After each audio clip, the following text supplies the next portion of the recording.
All right, we're live, ladies and gentlemen. MythVision podcast. I'm in my garage trying to stay nice and warm and cozy, and I've got two experts. I like to call them experts. They don't like to call themselves experts, but I do. And they're experts, if at the very least, on knowing how to find other experts and making sure they're validating and peer reviewing certain topics they discuss, which is one that we're going to discuss briefly today on the intertextuality of the Bible. You know, as a Christian, I can't tell you how many times I said, no, the flood story, they borrowed that from the Bible, or Noah's flood story is older than the Bible. Now we have very clever apologists, Christian apologists, who want to go, well, these are stemmed from a real historical root, and they both have a common tradition from the same thing, as though this is factual.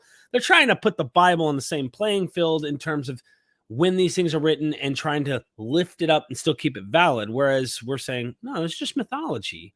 Like, why are we pulling our hair out, bending over backwards, trying to force things to be what they are? So today, I'm going to have Dr. Joshua Bowen and Kipp Davis join us. But first, Dr. Kipp has a video with Dr. Josh that they have done, the duplicitous scholarship. The duplicitous scholarship of Michael Jones. Was Genesis stolen from pagan myths? This will premiere, and at the end of this video, I'm going to have it popped up. We're going to watch the countdown as I'm closing this live, so everybody who's watching this will funnel over, and I'll mention this in the middle of the video to keep reminding you. Make sure you subscribe to Dr. Kipp Davis YouTube channel, also Dr. Joshua Bowen, Digital Hammurabi. Get Dr. Bowen's book, absolutely must have, and what we're talking about today will find itself in volume 2.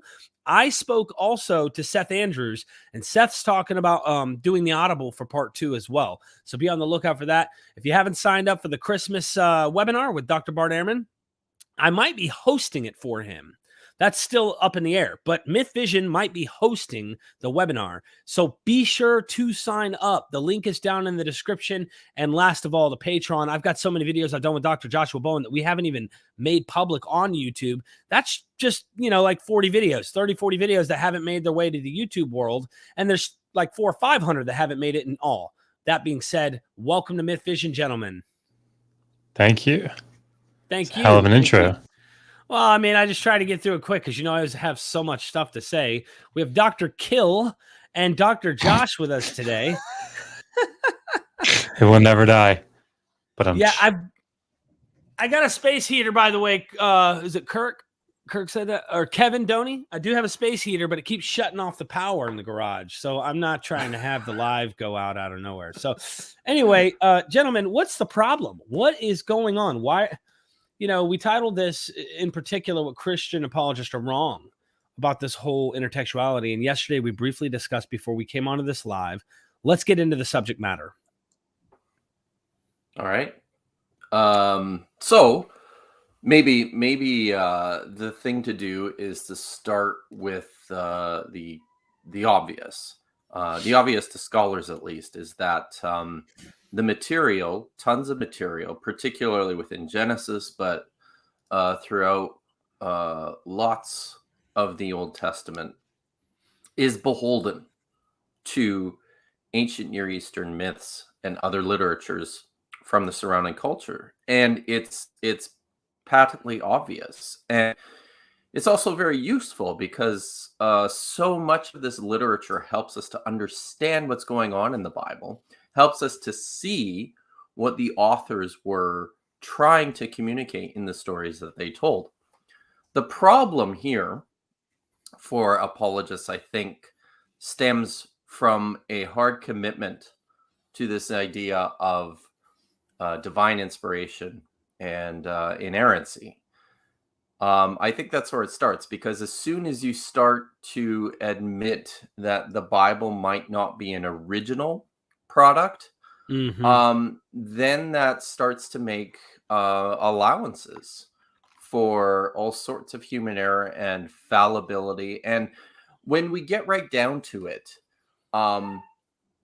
what tends to be really problematic here is the implications of so many of these ancient Near Eastern stories and myths that they have for the actual biblical texts themselves.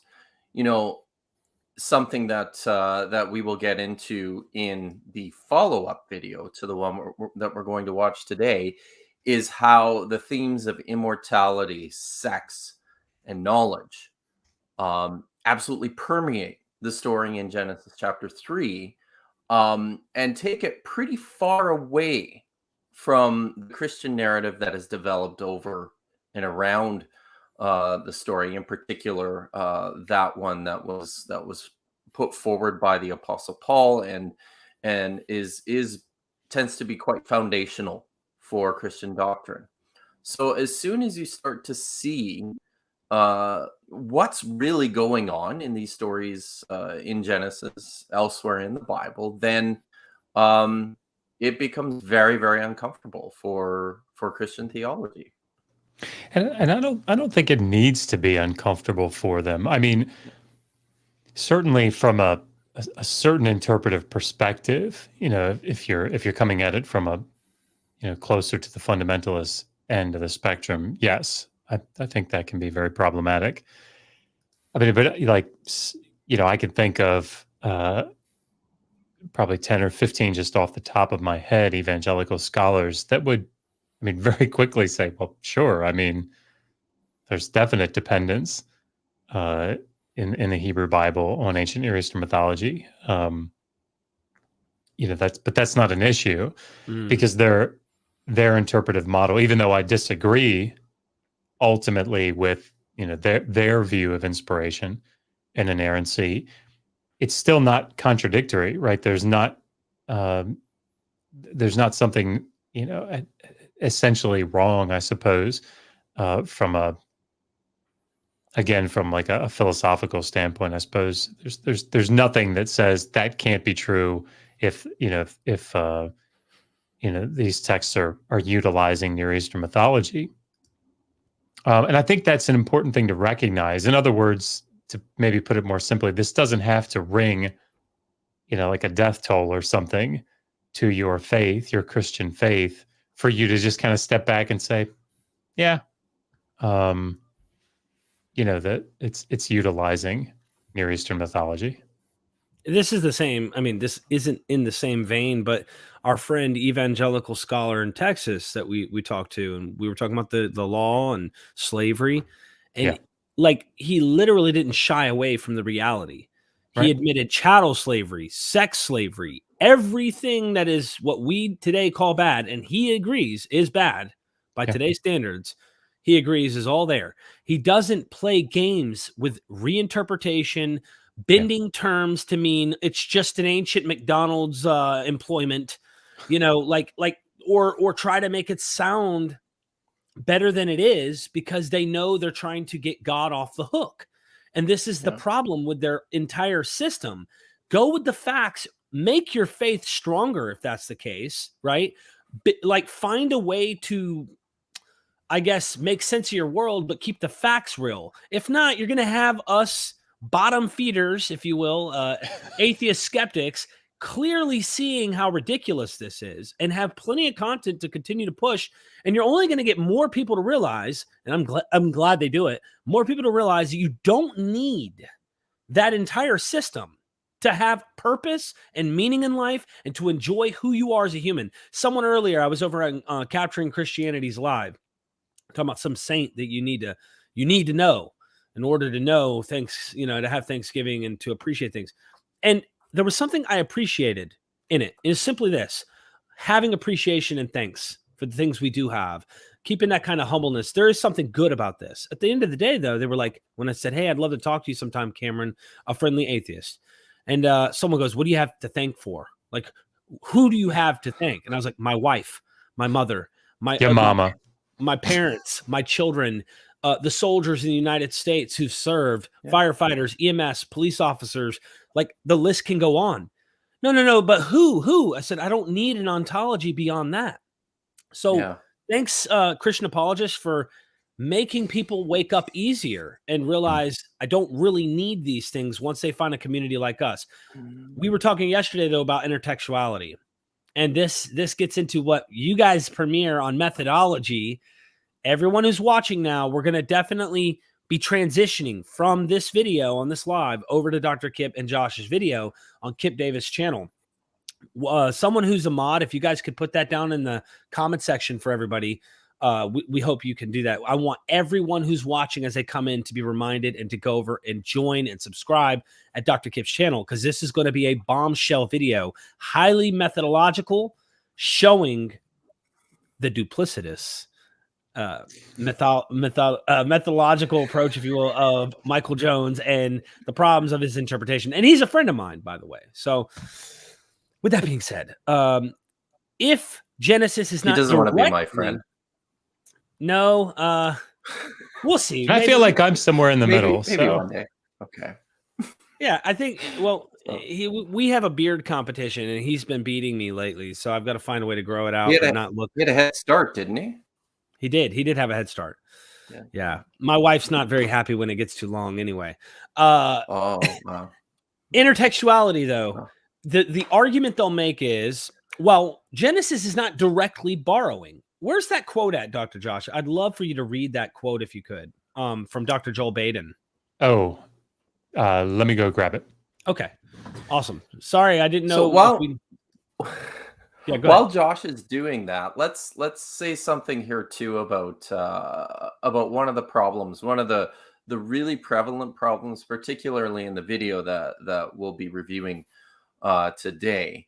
But this is pretty common among apologists, is this sticky issue of how you're defining your terms and what you're even talking about. So when we talk about intertextuality, when we talk about the relationship between texts and literature and antiquity, when we talk about things like borrowing, scholars use terms like echoes or allusions or motifs, blind motifs, mirrors.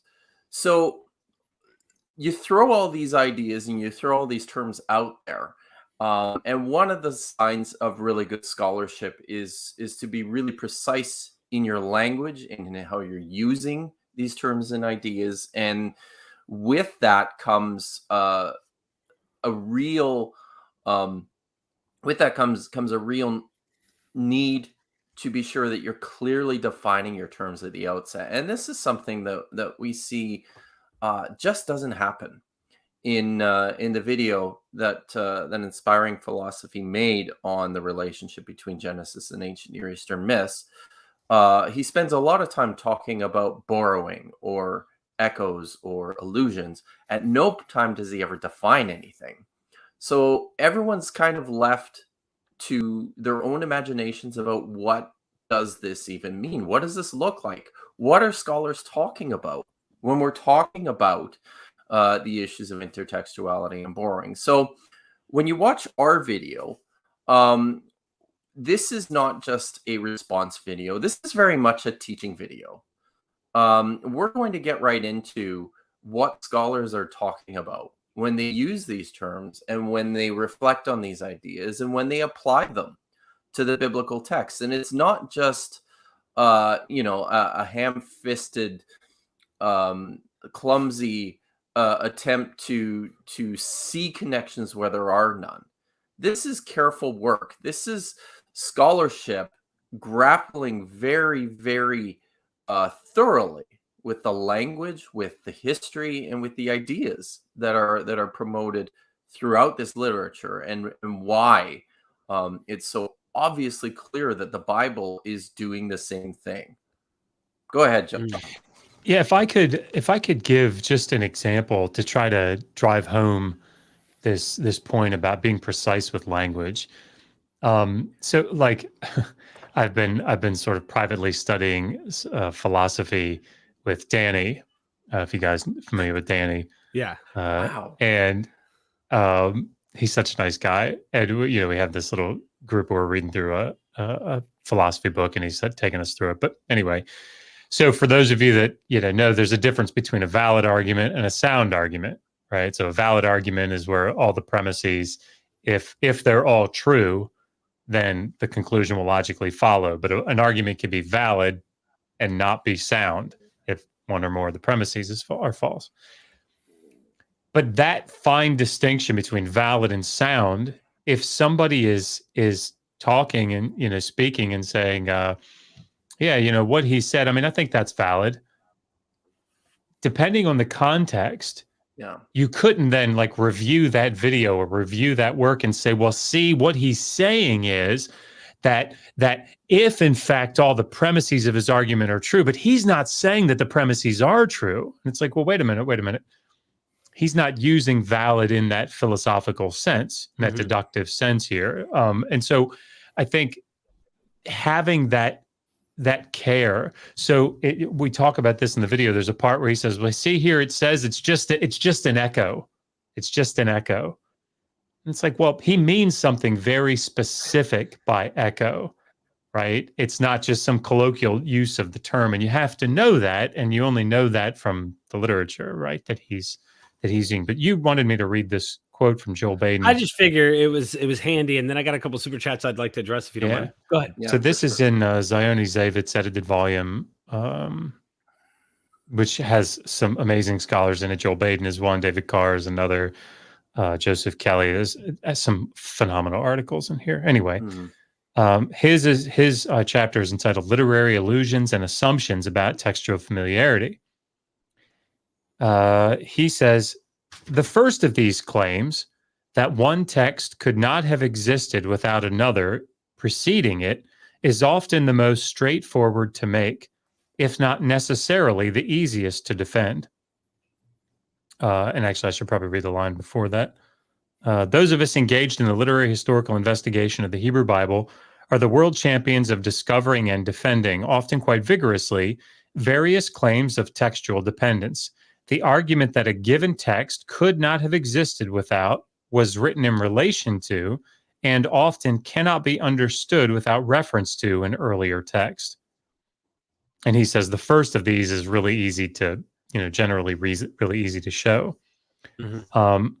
So the point is that, this sort of idea that in the Hebrew Bible that texts could not exist, that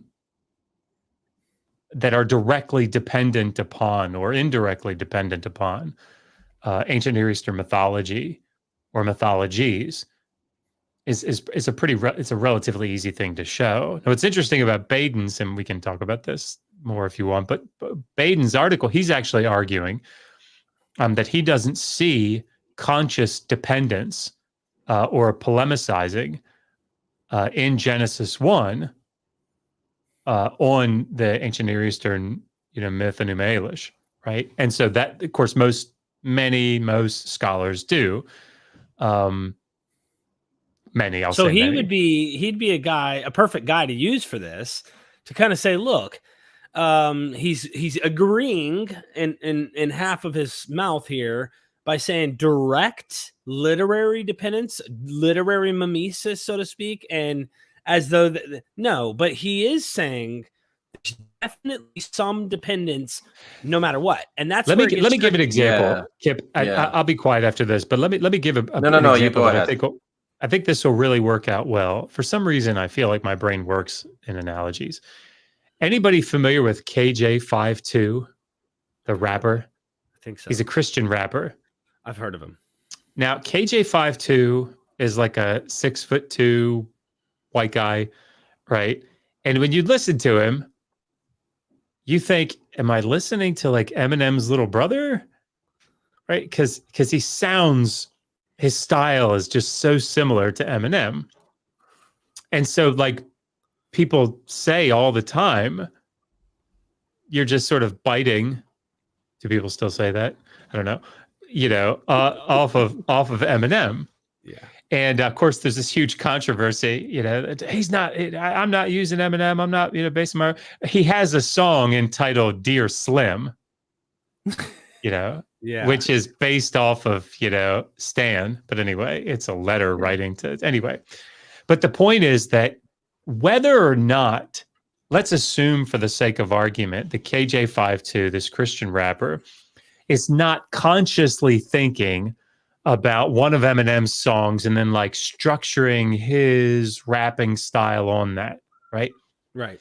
Does KJ52 have an original rapping style that is not dependent on Eminem? No. No, of course not, right? There's It's like saying that rock and roll is not dependent on the Beatles, right? Right. Yeah. Even if people aren't consciously thinking about, I want to hold your hand, right? So many of these artists are utilizing this new genre that's been created, and they're dependent upon it for what they're doing, right? So I would say at one end of the spectrum, we have this type of borrowing that is unconscious, but that could not exist without the Eminem, without the Beatles, without the Enuma Elish, right? On the other end of the spectrum, you have something like the flood story that is like very specifically, I would argue, thinking about the Mesopotamian flood traditions and responding to them consciously. So you have like these two poles of literary dependence or borrowing, and we have it all in the middle, the whole spectrum of different levels and types of dependence, conscious, unconscious, intentional, unintentional. It's all over the place. But at the end of the day, the KJ52 style does not exist without the Eminem style. It is dependent upon it. So this let's get into these super chats, because this gets right into the vein of what you're saying.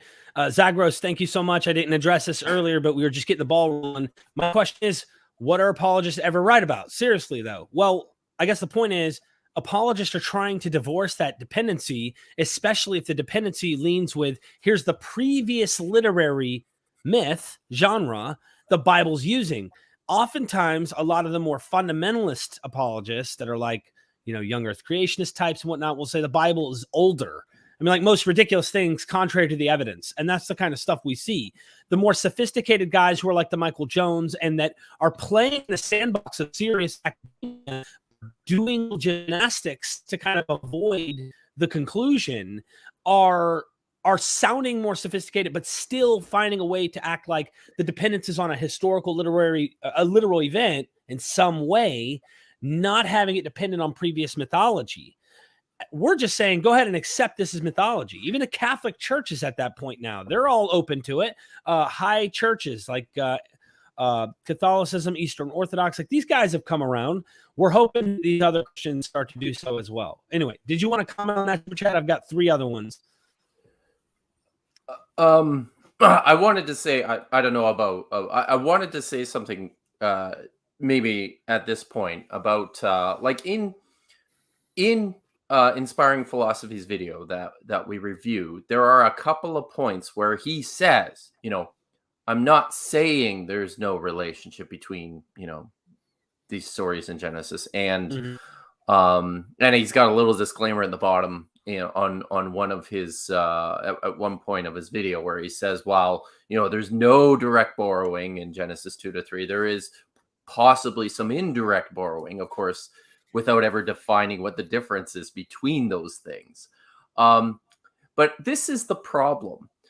I really think that it does a disservice, even if out of one side of your mouth you're saying, no, there can be, I can see there's some kind of relationship here between the texts. How much of your audience is actually hearing that message?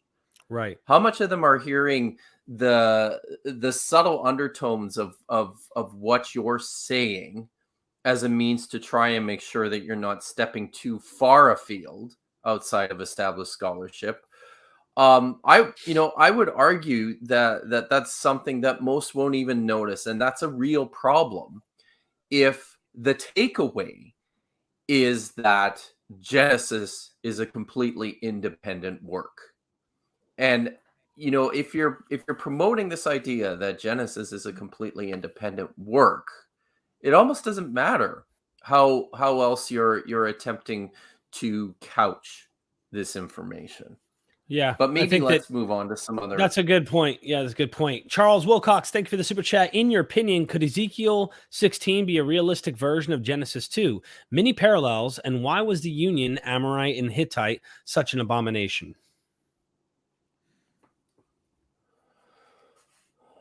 I don't know that I've thought about that enough to give a good answer here. Yeah, I've commented before, and in the little bit that I've looked at the relationship between the Ezekiel story and the Genesis story, or I should say I think there's the relationship between them is actually, in many respects very similar to the kinds of things that we're going to see between Genesis 2-3 and some of the other ancient Near Eastern myths, where it's possible to look at the Ezekiel 16 myth as something that wasn't just a reformulation of Genesis 2-3, or Genesis 2-3 is simply a reformulation of Ezekiel 16.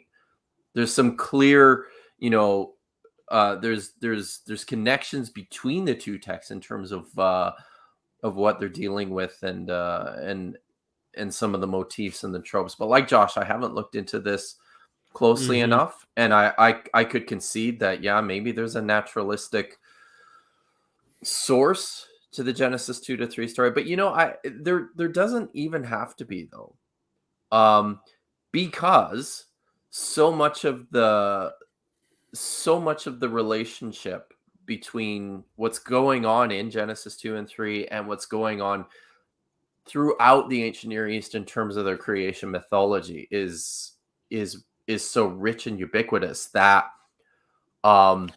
you can just slot Genesis 2-3 right into this very large cultural milieu all on its own.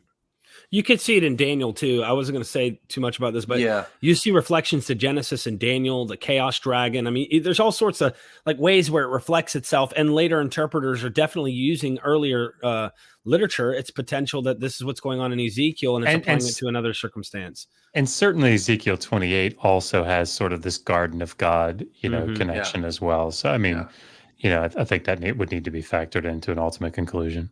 Thank you, Charles. Appreciate the super chat. Ricky Johnson said, I'm thankful for the MythVision family, and I'm thankful I get to stuff my face with turkey today. Do you guys have a holiday today? Yes, we are celebrating Thanksgiving today. Or some people are. Some people are celebrating probably something else. I don't know. Wow. Yeah.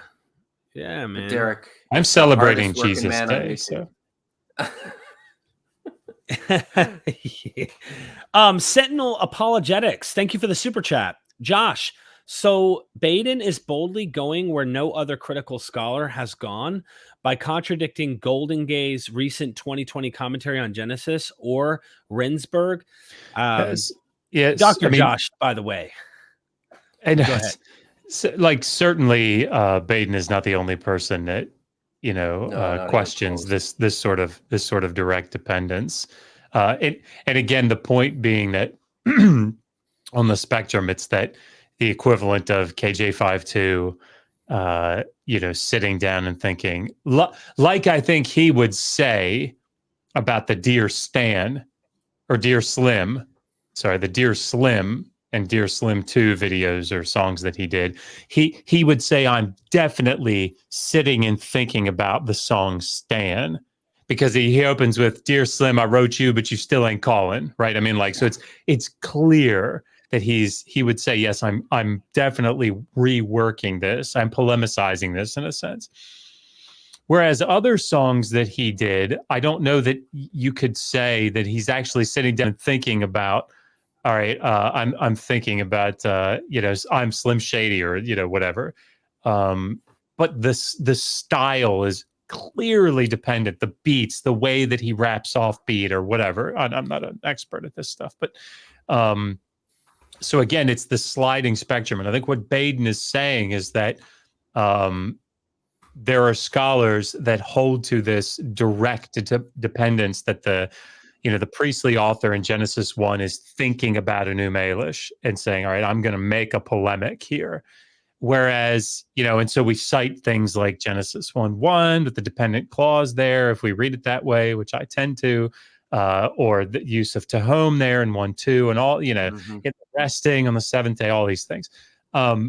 But Baden, I think, would say, I think that this is just a commonly held motif that is brought about by Enuma Elish that Genesis 1 couldn't exist without this cosmogonic, style of writing from Mesopotamia.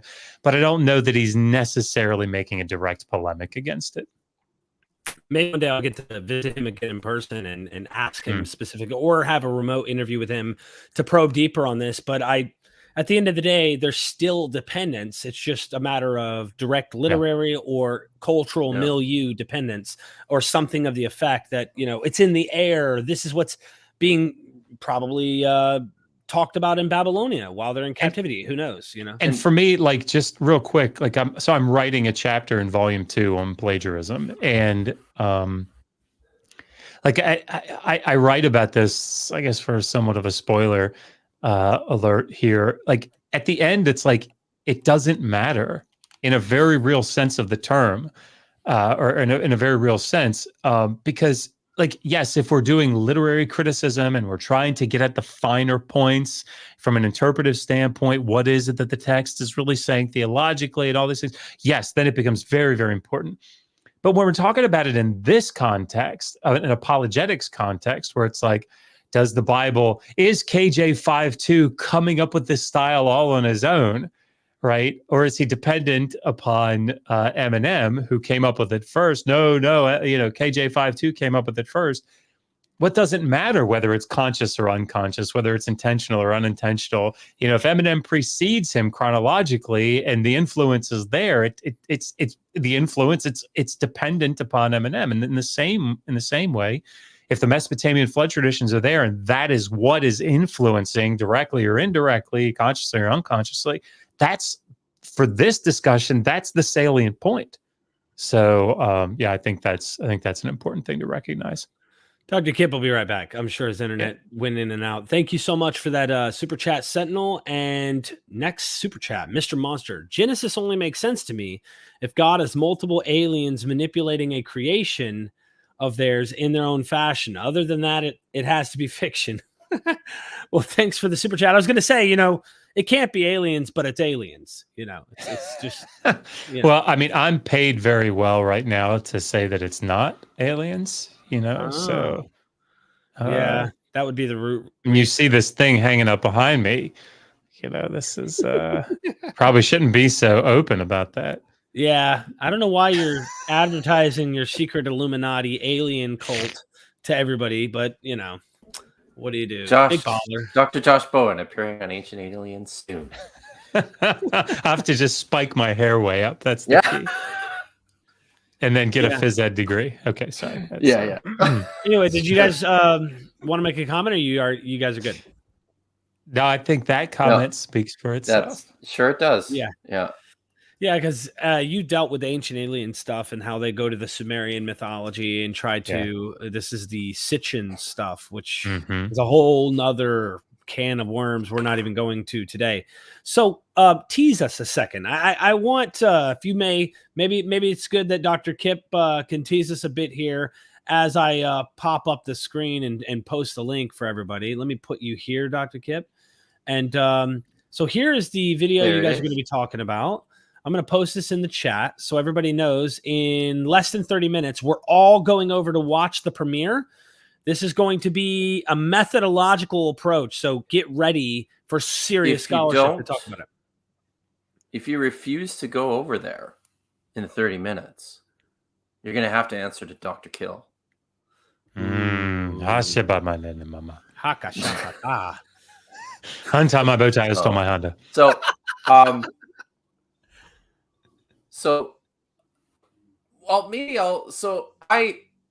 I saw this. I saw the video of Uninspiring Philosophy's channel, and watched through it, and I think I was frustrated at the right away.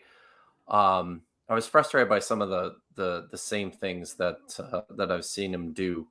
It's pretty common for him to do throughout his videos, which is drawing these false dichotomies between extreme positions on a topic and then kind of pitting them against each other without ever attempting to wade into the middle of that spectrum where most scholarship lies. And the other thing he tends to do is badly misrepresent what scholars are saying, and this video was no exception. I linked it to Josh, and he actually suggested. He says, "Do you want to do something about this?" And I said, "Yeah, let's go."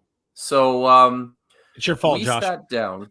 Yeah, it is. It always is. And he's a sucker for punishment, because there were several times throughout our conversation where he complained about having to actually watch the video, and how he had a difficult time getting through the whole video, and I was worried about his health and safety for a That's while. terrible, there isn't we it? working on. This. Yeah, I'm a terrible person. You guys are. But I wanted to.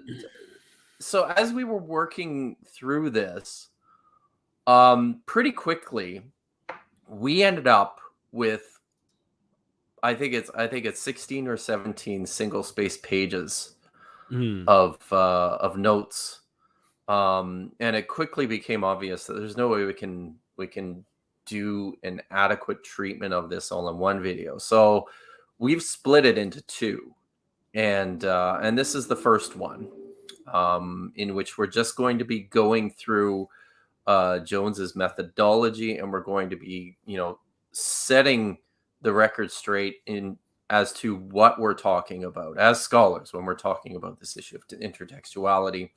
And then in the next video, we're actually going to get into the text. We're going to get into Genesis 2 and 3. We're going to get into the stories from the Epic of Gilgamesh about Enkidu and Shamhat the prostitute, about Gilgamesh and Utnapishtim. We're going to get into this Sumerian Dilmun poem and the Adapa myth, and why scholars have for a very long time been, drawing these close connections between these texts. I wanted to say something else, though. Just one of the things that you're going to see in the video, in this one and in the follow-up video, is some talk as well. And this is probably because Dr. Josh's first languages analogy. There's lots of points in our presentation where we talk about modern examples of these sorts of relationships that we see in antiquity. One of the things, the three of us were talking a little bit about this yesterday. One of the things that doesn't come through lots of times when you're just reading literature, in particular ancient literature, is what was going on in what scholars call the Sitzenleben, or the setting in life for a lot of these stories. So bear in mind, we have a text of the Enuma Elish, or multiple versions of the text of the Enuma Elish. And we know that there was a period in time when the Enuma Elish was performed every year at the New Year's festival. But we don't have any kind of information on what that performance looked like. We don't have any kind of information about whether or not there was music or chanting or anything of that nature involved. We don't know what the intonations or the diction or any cantillation looked like with regards to that text. And I think very good cases can be made that the early Hebrew Bible traditions were similarly set. These were performance pieces in many respects. The vast majority of the population was completely illiterate. So their only encounter with literature was through what was spoken and what was performed. Now, what am I getting at here? What I'm getting at is this. We only have a very fragmentary, partial picture of how these texts related to one another. What we're missing is so much of the visual and the audible in terms of how these things relate to one another. And when you start to think about intertextuality in our modern world and how much of it is visual and how much of it is audible. You know, Dr. Josh mentioned the bad Christian rapper whose name I can't remember. And his dependence stylistically on Eminem. You can't see that when you're looking at a text on a page. So something to bear in mind as we go through this is to think about how much information we're missing too. Wow. So it's not just the text themselves, it's the whole picture. Okay, can I say something? There's a guy, Dr. John Knight Lunwall. He's a PhD. He has written an entire book on orality and textuality.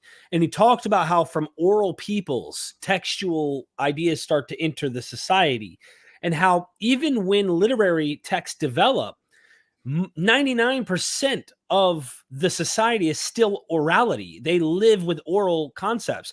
And now he says that in Genesis, it seems very poetic in a sense that, like you're talking about, they would have acted these things. They would have been song and visuals in some way, shape, or form, whether it's a dance or some type of, kind of like what we read in Psalms. You know, they're singing praises and stuff.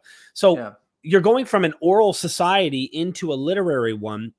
Now, his argument goes into the whole software and hardware, right? We have the same hardware as humans as we've had 200,000 years ago. The software continues to change as we develop. Eventually, the hardware gradually does too. But the point is the way that we get into literary, we lose touch with that orality. Things were more connected. And this gets into more science and stuff, like you see the star Venus rise if you're ancient hunter-gatherer, but you're an astrologer.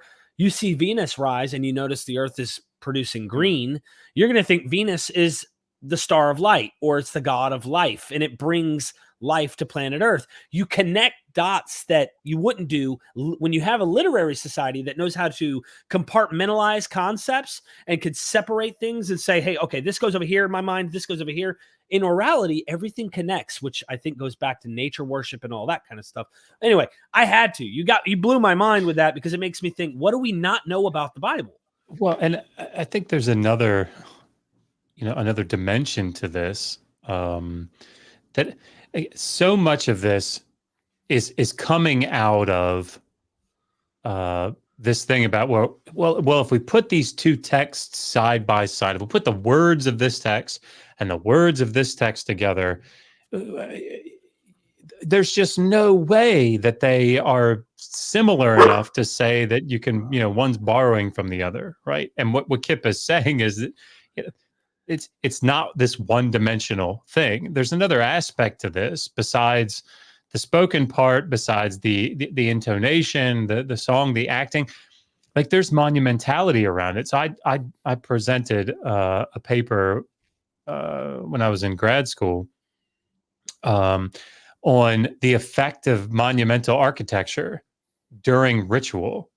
And basically, I was looking at these Hittite cities, these two Hittite cities, and the layout, showing how the layout, people walked through the city on this procession, and there was monumental architecture everywhere. So there's like this huge altar on the right, and there was probably a sacrifice going on there. Then you've got these huge bas reliefs over on the left. And then you've got these huge, like, colossal statues. And so at different parts of the ritual, people are actually confronted with these huge pieces of stone, or these massive, parts of the physical aspects of the ritual. And that has a very definite effect, right? I mean, if you think about, you go walk through New York City and you see you saw the Twin Towers.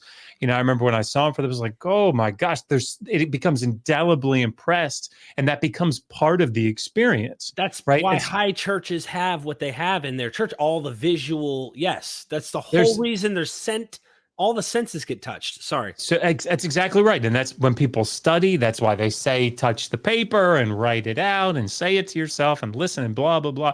It's because the more senses that are, invoked and utilized, the deeper the impression, right? And so like we have to think this way.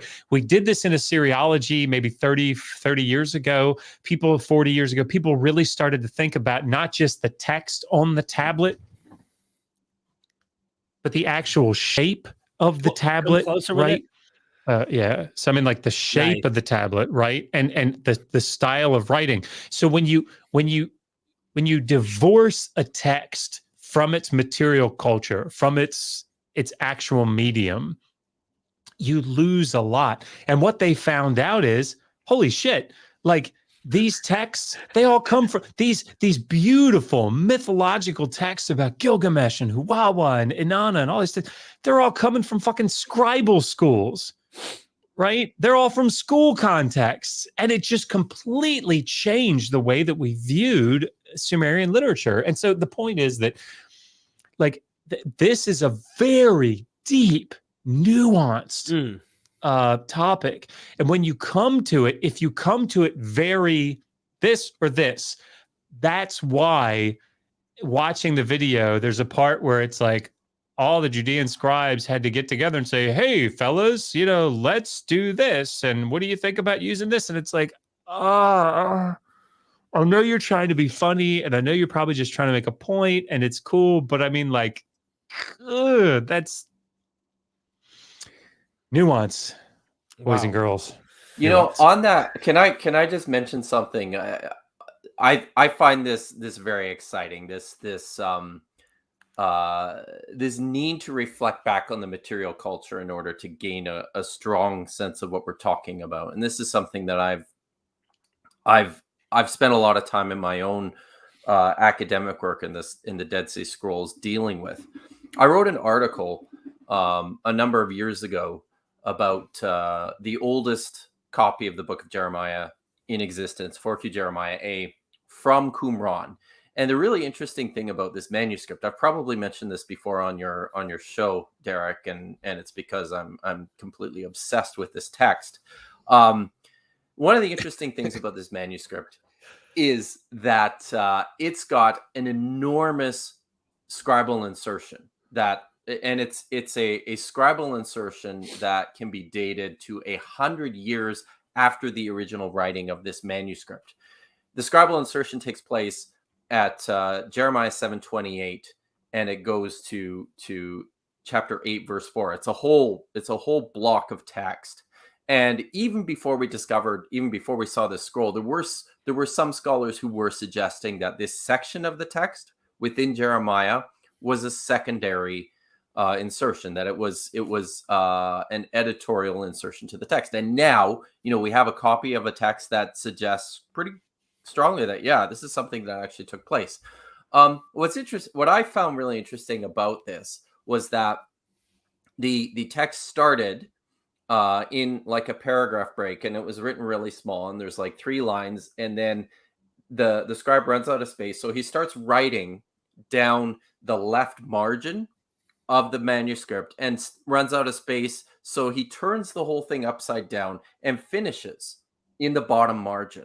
So it forms like this enclosure of text around the text of Jeremiah, basically chapter 8. Now, something that's really interesting here is in Jeremiah chapter 8, verse 8, in part of his oracle, Jeremiah says, how can you say we are wise and we possess the instruction of the Lord? Assuredly for naught has the pen labored, for naught the scribes. Another way to translate that is the lying pen of scribes continues to lie. It's a very powerful indictment against this literati within Jeremiah's day. But I wrote this article a number of years ago about this particular manuscript and how much the reader might be drawn to what's going on within this text by the fact that there's an insertion, a scribal insertion. There's text which actually appears in the margin of the manuscript. And margins of codices and of manuscripts are there to protect the text. It's insurance to make sure that your text does not disappear. So for text to appear in the margin, which is the protective place of the text, is almost a way of fencing the text itself in, of saying, you know, there's a visual representation here of trying to protect our literature. Of course, this is the sort of thing you can only see and you can only get when you're actually dealing with the physical objects themselves. You know, apart from the text, apart from the literature, apart from what we have received in even our modern critical editions. So the artifacts, the material culture, it's super important. And it reveals so much more about what was going on in antiquity than we can even imagine just by reading our Biblia Hebraicas or our NIV study Bibles. It just makes me think there's so much more we don't know. We don't have it all. I don't care what your fundamentalist tells you. We don't have it all. There's so much missing. And I think that's what excites people like us. You might go, well, you don't have an ontology. Why do you love the Bible? For these reasons. It's like learning our history and understanding how humans thought and what they did and how they related to the world that they lived in compared to the world we live in. I got a few super chats if you guys are ready to get them. Whenever. Okay. Let me know.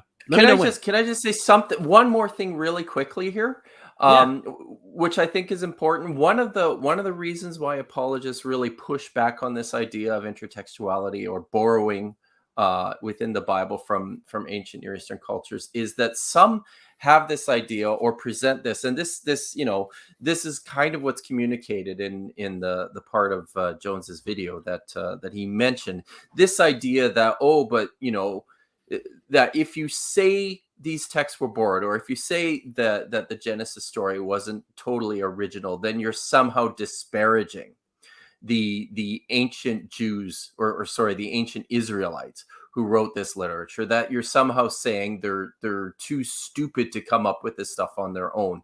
And that could not be farther from the truth. And people really need to get over this. One of the most incredible things about reading, in particular, those two stories, the creation myth in Genesis 1 and the creation myth in Genesis 2, 3, and 4 through 11, if you're going to include that as well.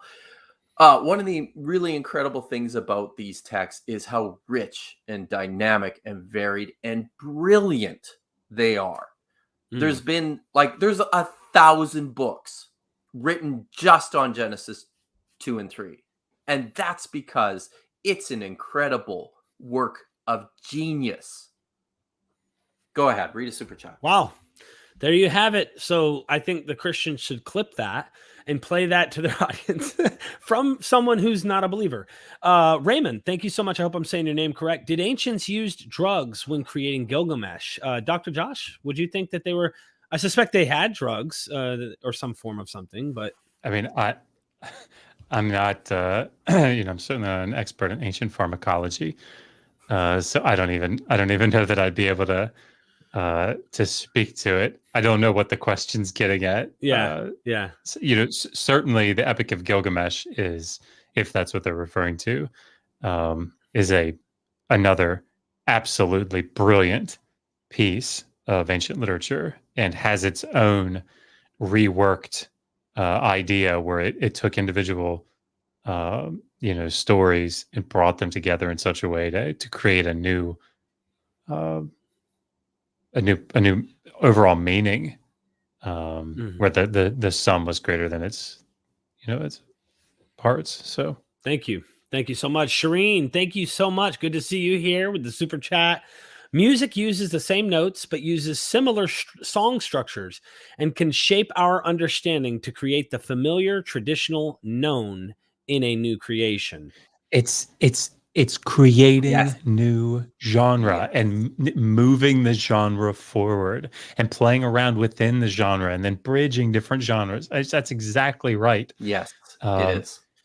It's going from the known to the unknown, right? This is negotiation of language. That's how this works. You can't you can't go, and meaning that language doesn't have any meaning if there's no negotiation between the two parties, right? And so you can't just come up with something that nobody understands. You have to utilize what it is that the people know to a certain extent in order to lead them somewhere else. I mean, it's this is so good because this is what's going on in Islam with my research right now with the scholars I'm talking to. I'm talking to the 4 horsemen scholars, if you will, the critical scholars in Islam that I mean, they call them the 4 horsemen because they're like the top leading experts in the field that are outspoken and discussing this. And who were the audience of the Quran?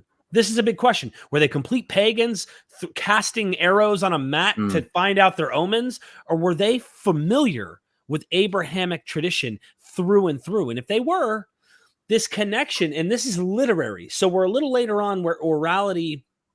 Sure, there's orality. They're big on the recitation of the Quran, but there's also this, like, they are aware and acquainted more than I think the early people who are commenting, the Muslims that are early on talking about we came out of paganism. When they say that word, what do they mean? And this is a big question. But is he coming up with something new out of nowhere and no one knows what he's talking about? Oh, well, Abraham, let me tell you who that guy is. I didn't mean to tell you, but let me tell you now. No, and this thing with Genesis, this is the title of the video, how the Bible is dependent on earlier myths. It needed them. That is that flow of continuation that you guys are discussing here. So, Shireen, great super chat. Is it Michelle or Michael? Michael, the Canadian atheist. Oh. Thank you so much. Here's a man who's working today. You the man. Just wanted to give everybody the heads up. We're 3 minutes from the 3 premiere. 3 minutes. Hey, we're just stick around. 217 people watching. You don't want to miss the premiere about to happen here on Dr. Kipp's channel. Him and Dr. Josh have been doing this, a month now? You guys have been over a month? It's been a month. Really brainstorming. It has turned into an entire chapter in volume 2 of the Atheist Handbook to the Old Testament. It's just an entire chapter now.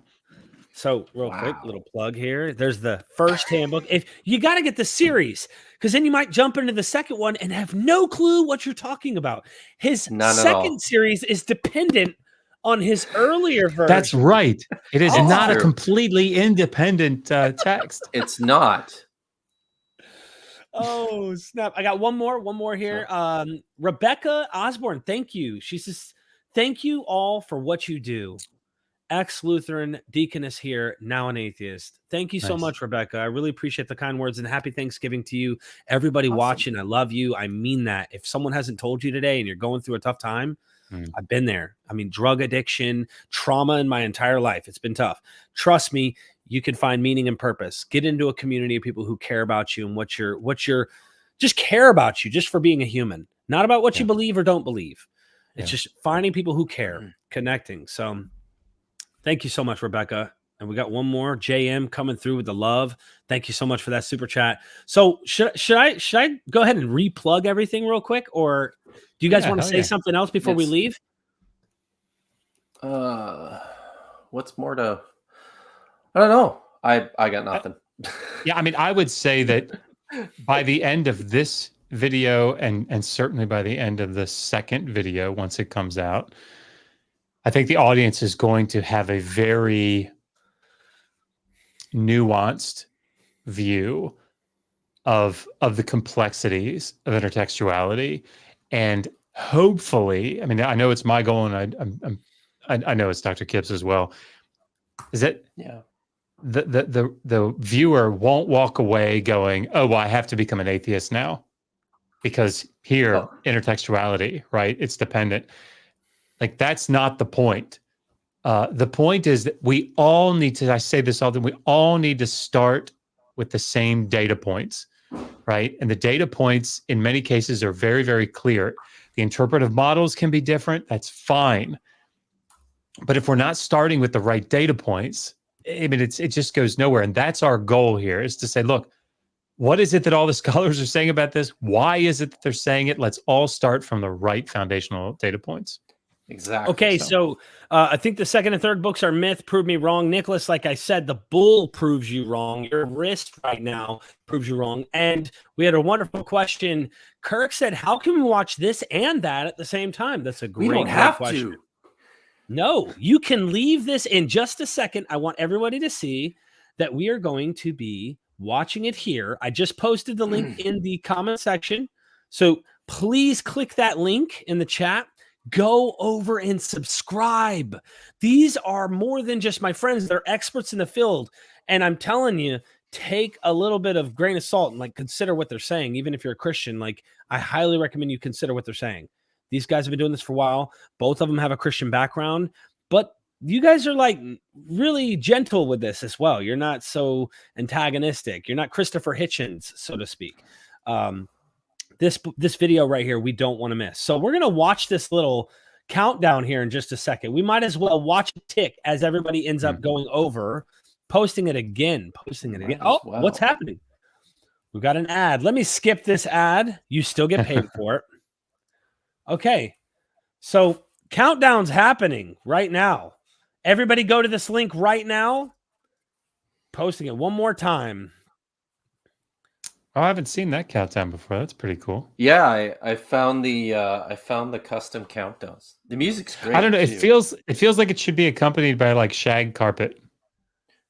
But it's not. Why. It really isn't. Not. So it's all right, let's click great. off. Everybody join over there right now. Leave my live. I'm not even doing an outro. I love you guys, gals, whatever you identify yourself as. Join over there. Seriously, I'll see you guys in the chat at Dr. Kipp's channel. Look, I'm commenting over there right now. Yo. Wow. All right. Everybody over there, please go check them out. Show them some love. I love you guys. We are MythVision. Thank you, Dr. Josh, Dr. Kipp. See you guys in a second. All right.